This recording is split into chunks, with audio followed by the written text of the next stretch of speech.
Ucapkan selamat kepada kalian yang telah wisuda, telah hatam Alfiyah, telah hatam Fathul Mu'in. Mudah-mudahan ilmu kalian manfaat. Saya sampaikan selamat juga kepada wali wisudawan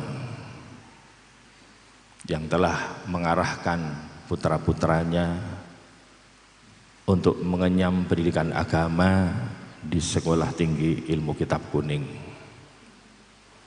Di saat banyak orang tua yang mengarahkan pendidikan lanjutan anaknya setelah SMA ke universitas jurusan duniawi, tapi Bapak Ibu mengarahkan putra-putranya untuk tetap mengaji. Mudah-mudahan ini menjadi satu langkah yang tepat. Putra-putra menjadi orang-orang yang dikehendaki baik oleh Allah Subhanahu wa taala. Masuk kategori may yuridillahu bi khairan yufaqihu fiddin. Barang siapa yang dikehendaki baik oleh Allah, maka dia dipahamkan urusan agamanya. Mudah-mudahan Ananda semua menjadi orang-orang yang dikehendaki baik oleh Allah Subhanahu wa taala di dunia maupun di akhirat. Amin. Allahumma amin. Para bapak, ibu dan anak-anakku sekalian, tidak salah kalau engkau menuntut ilmu agama, karena ilmu yang wajib dicari, yang tadi disampaikan thalabul ilmi fardhatun, itu adalah ilmu syariat, ilmu agama. Dan manusia menjadi mulia karena ilmunya. Manusia menjadi mulia karena ilmu. Al-Imam Al-Ghazali di dalam kitab Ihya Ulumuddin berkata, al-insanu insyanun bima huwa syarifun li ajlihi. Manusia itu menjadi manusia yang mulia karena tujuan penciptaannya. Bukankah manusia diciptakan untuk ibadah, dan ibadah tidak akan diterima tanpa dilandasi oleh ilmu? Maka pada hakikatnya manusia tercipta untuk ilmu. Beliau mengatakan, walaisa dzalika biquwwati syahsih. Manusia mulia bukan karena postur tubuhnya yang kekar. Kalau cuma kuat-kuatan, maka yang paling mulia itu adalah onta. Karena onta bisa bertahan berjam-jam di tengah padang yang tandus. Begitu juga bukan karena besar-besaran badannya.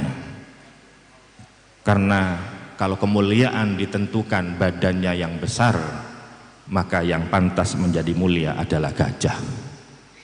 Begitu juga bukan karena adrenalinnya. Kalau memang manusia itu mulia karena ukurannya adalah adrenalin, keberanian, maka yang menjadi mulia itu adalah harimau. Begitu juga kemuliaan bukan diukur dengan seberapa banyak makannya. Kalau semakin banyak makannya semakin mulia, maka manusia kalah dengan sapi karena perutnya jauh lebih besar. Maka kata Imam Syafi'i, ballam yukhlaq, Imam Ghazali, ballam yukhlaq illa lil ilm. Maka manusia tidak tercipta kecuali karena ilmu. Di dalam satu buku, satu kitab, Al-Ilmu Fadluhu wa Syarafuh, Ibnul Qayyim Al-Jauziyah menceritakan, dahulu ada seorang anak, di lehernya ada cacatnya. Semenjak kecil dia dibuli oleh teman-temannya. Seringkali ia pulang dengan menangis karena diperolok-olok oleh temannya karena dia punya leher yang cacat. Maka saat itulah kemudian ibunya menasehati, wahai anakku, tuntutlah ilmu, mengajilah. niscaya engkau akan diangkat derajatmu oleh Allah Subhanahu wa taala. Yarfa'illahu alladhina amanu minkum walladhina utul ilma darajat. Ternyata dia termotivasi dengan nasihat sang ibu. Dia tekun mengaji. Tapi sayangnya ngajinya zaman dulu belum ada setik gitu ya. Dia terus mengaji, akhirnya apa? Lama-kelamaan dia menjadi qadhi di Makkah selama 20 tahun, menjadi seorang hakim, dan tidak ada seorang pun yang berurusan dengannya kecuali dia akan berdiri gemetaran di hadapan orang ini karena ilmunya. Maka itu anak-anakku sekalian, jangan pernah puas sampai di sini, jangan pernah berhenti belajar. Apalagi tantangan sekarang itu semakin hebat. Kalian tidak hanya cukup belajar bahasa Arab, sekarang orang dituntut bisa belajar bahasa Suryani.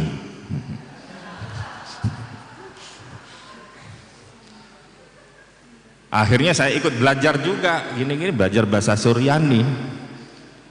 Ini saya baca ini bahasa Suryani. Tadi saya ngarang di sini bahasa Suryani ya. Naam faqat rahmatan sidi maqali inna fima fa kitab. Tahu artinya? Saya terjemah. Naam faqat rahmatan sidi, artinya santri strik memiliki keluhuran budi. Maqali inna fima fa kitab, lagi mereka pandai menyusun kitab.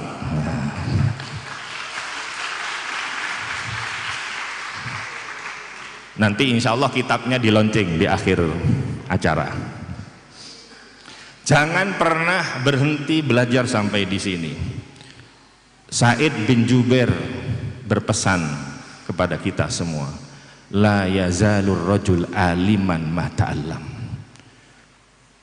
Seseorang disebut dengan alim selama dia mau belajar. Fa idza tarakat ta'allum waqtafa bima ladaih fahuwa ajhalu ma yakun. Kalau orang sudah berhenti belajar, menganggap cukup ilmunya, maka saat itu dia menjadi orang yang bodoh sebodoh-bodohnya. Dan bodoh itu macam-macam. Bodoh itu macam-macam. Kalau menurut Imam Khalil bin Ahmad yang dinukil dalam Ihya Ulumuddin oleh Imam Ghazali, bagian macam yang keempat adalah rajulun la yadri wa la yadri annahu la yadri. Orang yang bodoh tapi gak sadar kalau dirinya bodoh. Bodoh keminter. Bodoh tapi gak sadar diri. Ada sebuah kejadian yang ini banyak di-share di medsos. Ada sebuah ambulan kecelakaan karena bannya itu meletus. Akhirnya sang supir, ini ambulan rumah sakit jiwa, jadi bawa pasiennya adalah rumah sakit jiwa, pasien. Kemudian sang supir mengganti bannya, diambil ban serepnya. Nah, begitu dia mau pasang bautnya, tidak sengaja bautnya ini kemudian kena kakinya, akhirnya nyemplung ke selokan. Ada baut 4 itu hilang. Maka dia kebingungan, bagaimana saya harus melanjutkan perjalanan, bagaimana saya harus memasang ban sementara bautnya 4 hilang. Bingung dia. Kemudian dari dalam mobil ambulan pasiennya ngomong, "Mas, itu copotan bautnya dari ban 3 yang ada itu, ambil satu-satu, itu pasang di ban yang baru dipasang. Jadi setiap ban ada baut 3, nanti di depan ada toko baut, sampean beli di sana." Kemudian terheran-heran sang supir, "Loh, iki wong gendeng." Ini orang gila, kok hebat. Akhirnya dituruti itu, akhirnya bisa jalan.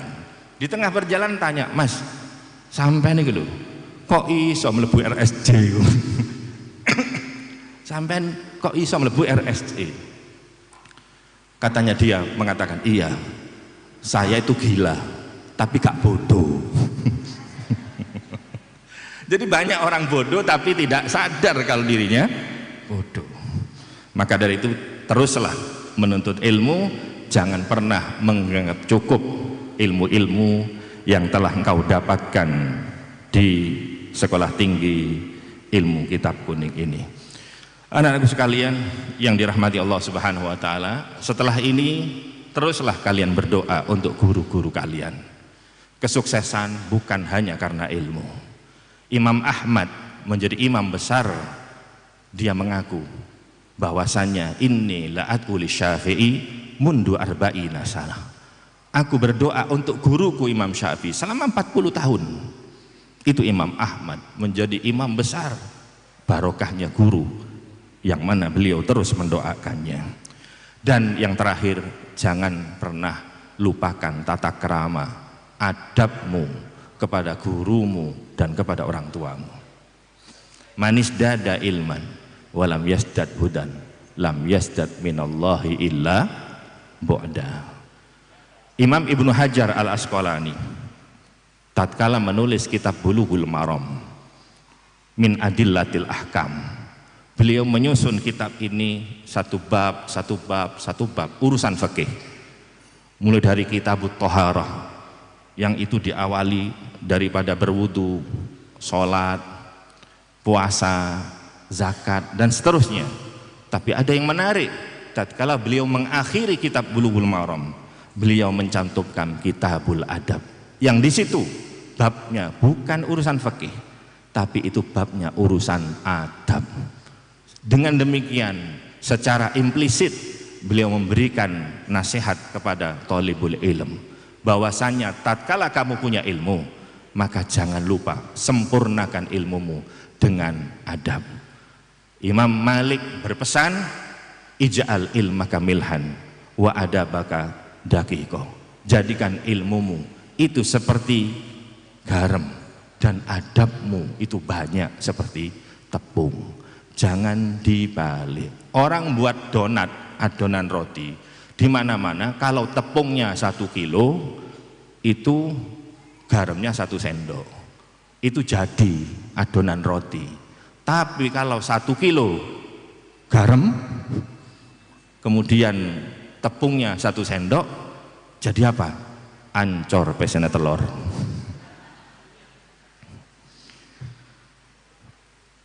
Dengan demikian, tatkala ilmu sudah didapatkan, dipraktekkan sehari-hari, disempurnakan dengan adab, insya Allah inilah yang membentuk pribadi kalian menjadi takwa.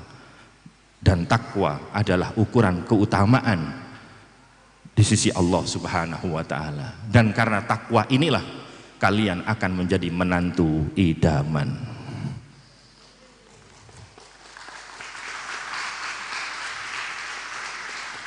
Al-Hasan Al-Basri rahimahullah satu ketika didatangi oleh seorang bapak-bapak.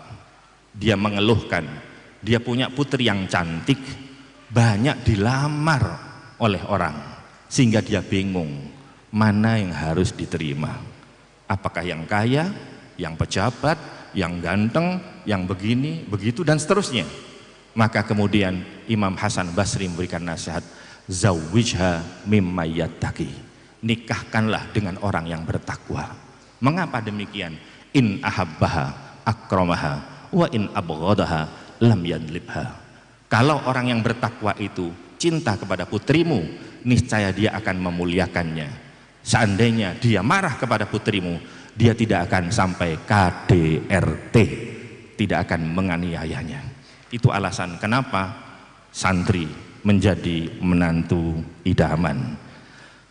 Saya tutup dengan pantun.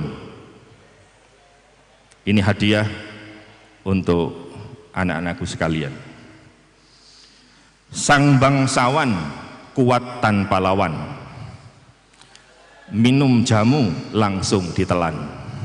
Para wisudawan gagah menawan, mendapat ilmu dan amalan.